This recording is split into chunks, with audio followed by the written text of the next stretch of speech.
warahmatullahi wabarakatuh. Sobahu khair, kaifahalukum. Apa kabar soleh dan soliha di level kelas 6 SDIT Cahaya Madani Periksewu. Semoga teman-teman semua selalu dalam keadaan sehat walafiat dan selalu dalam perlindungan Allah Subhanahu wa taala dan terhindar dari wabah berbahaya COVID-19. Amin. Nah, pada kesempatan hari ini Ustaz Adi akan memberikan pembelajaran yaitu pembelajaran tematik fokus pembelajaran IPA dan Bahasa Indonesia. Namun, teman-teman, alangkah lebih baiknya sebelum belajar kita awali dengan berdoa terlebih dahulu. Semoga teman-teman semua bisa mengambil ilmu dan bisa memanfaatkan ilmu ini dan bisa mengaplikasikannya dalam kehidupan sehari-hari. Yuk kita berdoa bersama-sama. Bismillahirrahmanirrahim. Allahumma alimna ma yanfa'una warfa'na bima alamtana warzuqna ilman nafian. Ya Allah, berikanlah kami ilmu yang bermanfaat dan berikanlah manfaat dari ilmu kami dan berikanlah rizki kepada kami ilmu yang bermanfaat. Amin. Awali setiap sebelum belajar dengan berdoa terlebih dahulu, karena dengan kita awal dengan berdoa, semoga Allah Subhanahu wa taala memberikan manfaat dari aktivitas belajar kita. Nah, pada pembelajaran hari ini kita akan belajar IPA dengan KD 3.2, yaitu menghubungkan ciri pubertas laki-laki dan perempuan dengan kesehatan reproduksi. Dan bahasa Indonesia yaitu pada KD 3.3, yaitu menggali isi teks pidato yang didengar dan dibaca. Nah, dengan tujuan pembelajaran pada kali ini yaitu yang pertama, mengetahui ciri atau manfaat dari menjaga kesehatan reproduksi dari masa pubertas dan mengetahui berbagai penyakit yang dialami karena akibat tidak menjaga dengan baik kesehatan reproduksi pada masa pubertas. Dan yang ketiga yaitu menggali informasi penting dari teks pidato tentang pola hidup sehat. Nah, teman-teman boleh disaksikan video pembelajaran dari Ustadz. Semoga teman-teman bisa mengambil manfaatnya. Teman-teman boleh disimak ya. Pola hidup sehat adalah gaya hidup yang dapat mempengaruhi kesehatan, seperti pola makan, pola istirahat, kebiasaan menjaga kebersihan, dan olahraga. Allah juga akan menguji manusia untuk melihat tingkat keimanan dan kesabaran. Hanya orang berimanlah yang akan memperoleh ampunan dan petunjuk dari Allah Subhanahu wa taala. Nah, firman Allah dalam Quran surat Al-Baqarah ayat 155 sampai 157 yang artinya, kami pasti akan menguji kamu dengan sedikit ketakutan, kelaparan, kekurangan harta, jiwa, dan buah-buahan. Sampaikanlah kabar gembira kepada orang-orang yang sabar, yaitu orang-orang yang apabila ditimpa musibah, mereka berkata, Innalillahi wa innalillahi roji'un. Sesungguhnya kami milik Allah dan kepadanya lah kami kembali. Mereka itulah yang memperoleh ampunan dari rahmat dari Tuhannya. Mereka itulah yang orang-orang yang mendapat petunjuk. Quran surat Al-Baqarah ayat 155 sampai 157. Penting bagi remaja mengetahui cara menjaga kesehatan pada masa pubertas, yaitu dengan cara menjaga kebersihan fisik. Menjaga kesehatan fisik yang pertama yaitu menggunakan pakaian dari bahan katun, berfungsi untuk menyerap keringat. Yang kedua yaitu memakai pakaian yang bersih. Yang ketiga, membersihkan organ reproduksi. Yang keempat, tidak menggunakan obat sembarangan ya. Yang kelima, membiasakan diri mencuci tangan. Yang keenam, menghindari menggaruk alat atau area alat kelamin. Yang ketujuh, menjaga kebersihan organ reproduksi pada saat menstruasi dan pada saat mimpi basah.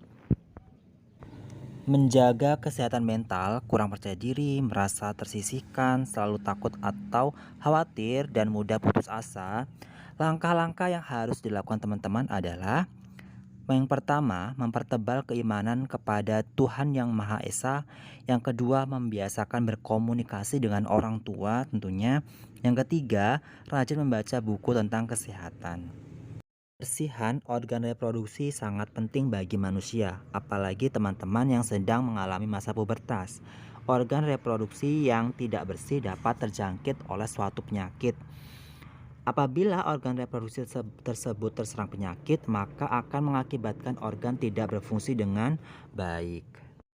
Penyakit pada organ reproduksi pada saat masa pubertas, contohnya yang pertama yaitu infeksi saluran kencing atau infeksi saluran kemih atau ISK, dan yang kedua yaitu keputihan. Infeksi saluran kencing atau infeksi saluran kemih ISK sering terjadi pada perempuan. Kondisi ini disebabkan oleh posisi uretra perempuan lebih berdekatan dengan anus, sehingga bakteri Escherichia coli atau E. coli dari anus lebih mudah berpindah ke uretra perempuan. Ketika seseorang terkena ISK adalah ingin selalu buang air kecil atau terasa nyeri atau perih pada saat buang air kecil. Yang kedua, gejala akan makin parah ketika timbul nyeri di pinggang atau perut bagian bawah. Lalu yang ketiga, urin berwarna keruh, gelap, berdarah, dan berbau aneh. Penderita ISK akan mudah cepat lelah, demam, hingga menggigil. Cara mencegah ISK adalah 1. Tidak menahan buang air kecil. 2. Membersihkan alat kelamin dari arah depan ke belakang. Yang ketiga, menjaga area sekitar organ reproduksi dalam kondisi kering dengan cara menggunakan celana dalam berbahan katun dan tidak ketat. Lalu yang berikutnya yaitu minum air putih lebih banyak. Begitu ya teman-teman cara mencegah ISK. Keputihan adalah gangguan organ reproduksi yang ditandai keluarnya cairan dan sel-sel mati dari alat kelamin perempuan. Nah, keputihan dibedakan menjadi dua, yaitu keputihan normal atau fisiologis disebabkan oleh faktor hormonal. Yang kedua, keputihan abnormal atau patologis disebabkan oleh infeksi bakteri, virus, jamur, ataupun parasit. Infeksi ini juga dapat menjalar dan menimbulkan peradangan pada saluran kencing. Gejalanya adalah keluarnya lendir berlebihan, perubahan warna, dan kekentalan lendir, gatal, dan bau. Pada kasus ini gejala lain disertai nyeri pada perut. Pencegahan keputihan dapat dilakukan dengan cara yang pertama menghindari stres, yang kedua menjaga kebersihan alat kelamin, yang ketiga menggunakan celana dalam berbahan katun dan tidak ketat, ataupun menggunakan bahan-bahan yang longgar ya. Lalu yang berikutnya yaitu mengganti pembalut saat menstruasi.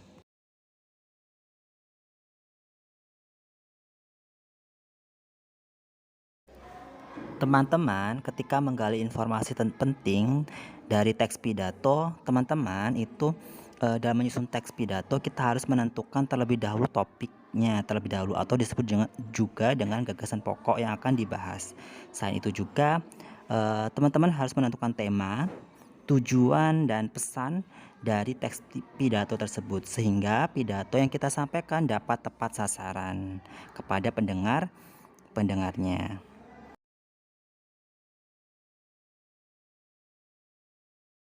Berdasarkan teks pidato di atas, informasi penting yang ingin disampaikan oleh orator adalah mengajak audiens untuk membiasakan diri menjaga kesehatan dengan cara menjaga pola hidup sehat.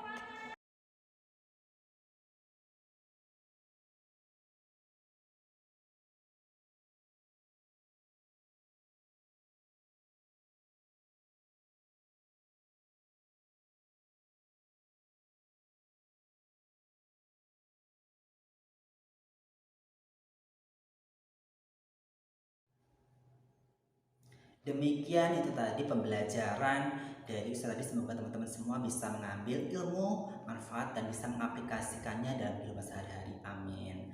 Nah, teman-teman jangan lupa setelah menyimak pembelajaran dari Ustaz tadi, teman-teman boleh mengerjakan tugas, yaitu ada di modul di halaman 97, 98, dan halaman 100. Teman-teman boleh dikerjakan.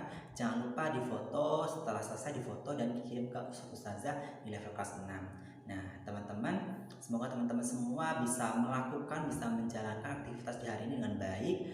Jangan lupa teman-teman selalu patuhi protokol kesehatan karena wabah COVID-19 ini masih ada. Tetap berbanyak istighfar, berbanyak berdoa. Semoga teman-teman semua selalu dalam keadaan sehat walafiat dan selalu dalam perlindungan Allah Subhanahu wa taala. Nah, demikian video pembelajaran dari Ustaz tadi pada kesempatan hari ini. Ustaz Mohon maaf apabila salah kata kepada Allah. Mohon ampun. Ustaz akhiri. Wabillahi taufik wal hidayah. Wassalamualaikum warahmatullahi wabarakatuh.